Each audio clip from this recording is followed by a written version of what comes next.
Hello and welcome to another episode of the Classical Republican. Today we're talking about sortition, and we're talking about pre-modern sortition.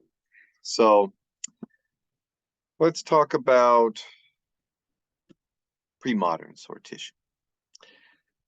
Now, this is random selection of citizens for government duties. That's what we're talking about. So random selection, lottery, lot. Let's go back to ancient times. Israel was divided, as the Bible tells us, among the tribes of Israel by random selection. Okay. Also in Greece, we find out in Homer that the random selection was also used to divvy out duties to various soldiers. In the Iliad, we see that when people have to go on especially dangerous missions, or maybe you have a few who want to do it, so they draw a lot. In that case, they talk about how they put a mark on something, either a piece of wood or paper, and it's drawn out of a helmet. Now, what I'm showing you here is after the Trojan War. This is in the Odyssey. When Odysseus came to a new island, he would have one of his men go and look, go and do some reconnaissance, and that person was always selected through lot. Here in this episode, we see on this base, we see that he has been sending his, he sends one and he doesn't return. So they send another, he doesn't return. And turns out they were being turned into pigs. Scary. Then we go into classical times and we think of Athens, the great democracy. And now there, in classical Athens, we always think of the great orators, and of course, oratory was a very important part of how they operated. Um, but there's also the Cleroterion here on the right, and that was a machine that had two pieces of random selection. Um, you had your uh, name placard that was put into the slots, and then the black or white dice that would come down through the tube on the side, and it would say whether that row was selected or not. And the Cleroterion is really interesting because Western society didn't really know about it. Information about it was lost. Aristotle talks about it. Well, Aristotle talks about lot in his Politics, and there are a few other ancient and even in the Middle Ages, they're talking about how lot is the very integral part of democracy, and it's really kind of silly just to recommend just to fill seats based on random selection. You should have people who really know what they're doing, and but elections were bad because they were just popularity contests. So, in order to overcome the badness of elections, the Cleroterion was used. Now, we know about the Cleroterion today because in the 19th century we discovered the Constitution of Athens, which gives an explanation of how the Cleroterion worked. But even then, people didn't really understand what it was talking about. But there was this machine that the Athenians used to randomly select people, and everyone thought it was fair and the right thing to do. It was used for maybe, recent scholarship says that it probably was used for several generations in Athens. Earlier sources and archaeological evidence, scholars thought that it was only used for maybe several decades, but it was actually used for a long, long time. but no one's really sure how long it was used. And there seems to and then in the late 19th and early 20th century, archaeologists started to actually find remnants of Cleroterians, like we have here on the right. Now, it wasn't so. Yeah, so we're still learning stuff about the Cleroterian. We understand how it worked perfectly now. We're not sure how long it was used, but it seems like it wasn't.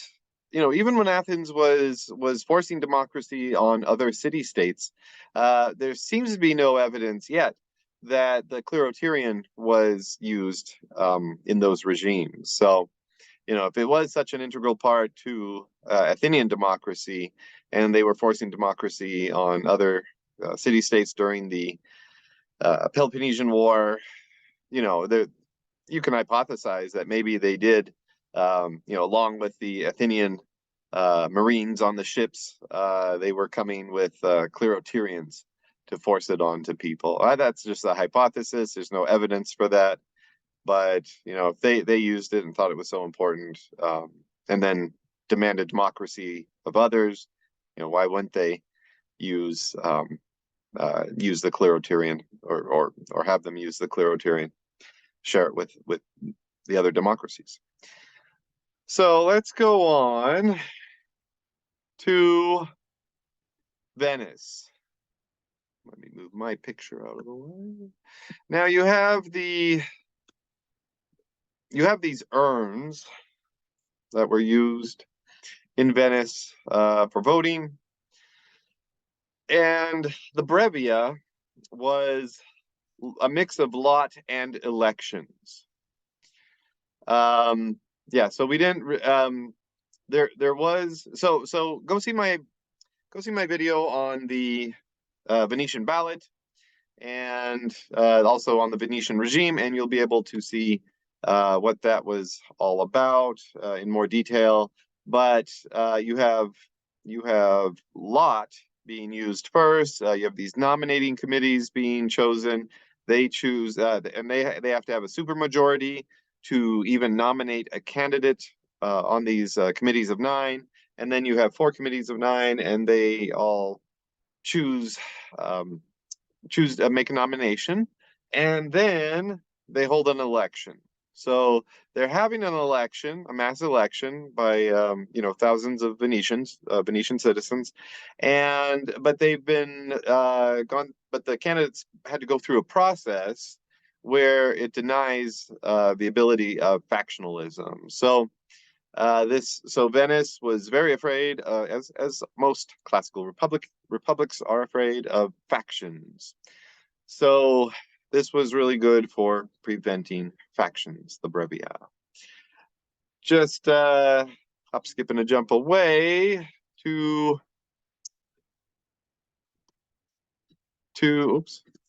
Florence. We have the scrutiny. Now the scrutiny was a little different because you had these really stiff requirements to be involved in government, and so so you either met the threshold or you didn't, and then you got your name in a bag, and on a piece of paper in a bag, and you would be randomly selected for all kinds of offices. So people thought that was really fair. Florence had a really bad problem with class conflict, and so they had a regime, and the influence of the aristocracy fluctuated throughout its Republican history, but usually, even among the aristocracy, there were factions. And go back way further, you have to the early Republic, where Dante was involved in Florentine politics. You had the conflict between the Guelphs and the Ghibellines. So see my video on the Guelphs and the Ghibellines to learn more about that. Now we're getting out of the Middle Age. We're leaving the Renaissance. In England, we have James Harrington. Now, Harrington is really the last political philosopher to recommend sortition. And he comes up with this altered form of a Venetian ballot. And it's really not that much altered. He alters it for different situations. He might make the nominating committee only six instead of nine, and it might be larger or smaller depending on what level you're having these selections and elections. So yeah, and this is a graphic from his use of the ballot, the use and manner of the ballot, also AKA the manner and use of the ballot, which different times he used the different terms to publish that pamphlet. Go see my video on this when it comes out. Now, on to well, yeah. So in between this time and James Harrington's, you have Rousseau, and he said you don't need sortition. You just need the full participation of everyone. He was all about full participatory democracy. Everybody had to participate.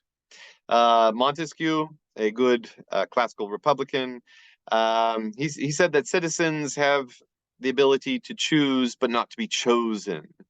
And so most people at this time see sortition and direct democracy as really a silly thing, and decided that the masses should only vote for representatives or electors.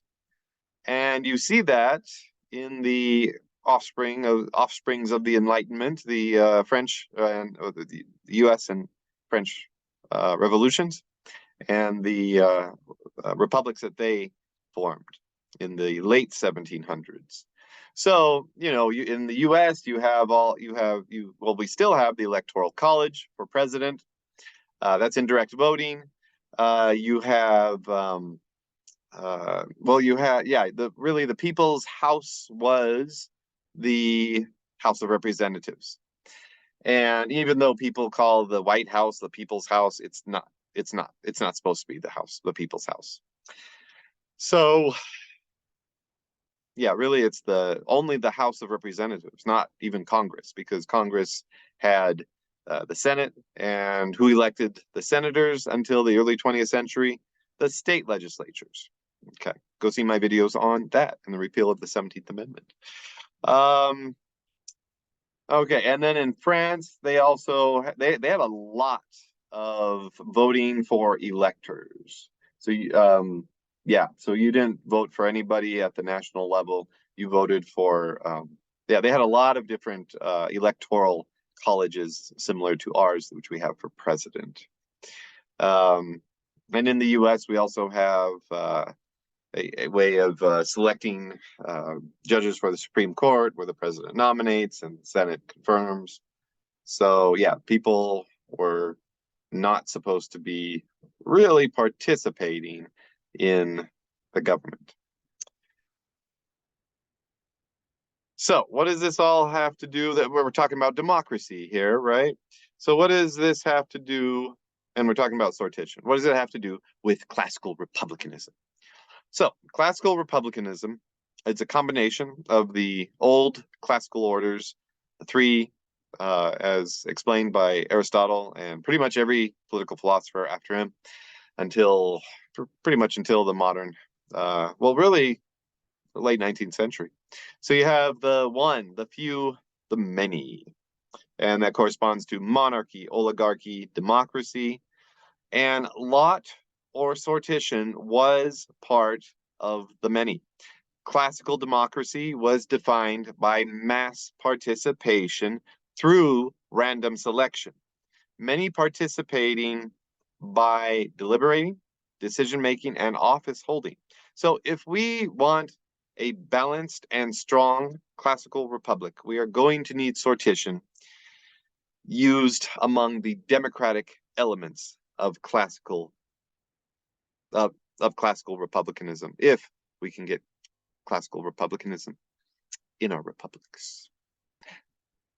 So, until next time, long live the Republic.